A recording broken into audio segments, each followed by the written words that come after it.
زينوا نهار العيد صحا عيدكم.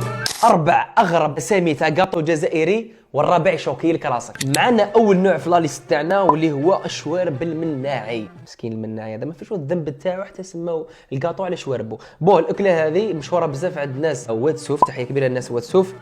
تيمنا وتزمنا بواحد الفنان عندهم اسمه المناعي شبوها شغل بشواربو. ما فهمتش والله بيزار. اغرب ثاني نوع واللي هو كولني وشكرني. انا عميه بس انا حاب نفهم حاجه برك. كيفاش تشكروا وانت كليتو وكملت؟ اسمع صايبك كليتو وكملت. هذا النوع قال لك تالمو يكون بنين بزاف على بها كي تاكلوا تشكروا تقولوا ميرسي كليتك ميرسي. قلت الثالثه هذه شوكاتني.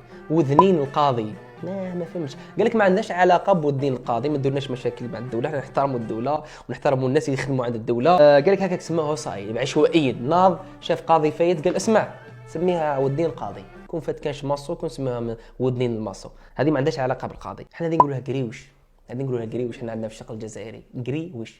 الرابع البيزار اللي قتلني خوتي حلوش وقلبو ابيض. من في الكاطو تحكموا بالمظاهر. العنصريه حتى في الكاطو. لا خوتي هذه ما عندهاش علاقه بالمظاهر. هذا الكاطو يجي كحل ومن الداخل يكون بيض على ما يقول لك كحلوش وقلبه بيض. هذا كاين ميساج بصح في الكاطو هذا ما تحكمش بالمظاهر، ما تحكمش حتى تذوقوا باش تعرفوا. هذا ما قال. صحه عيدكم، كل عام وانتم بخير.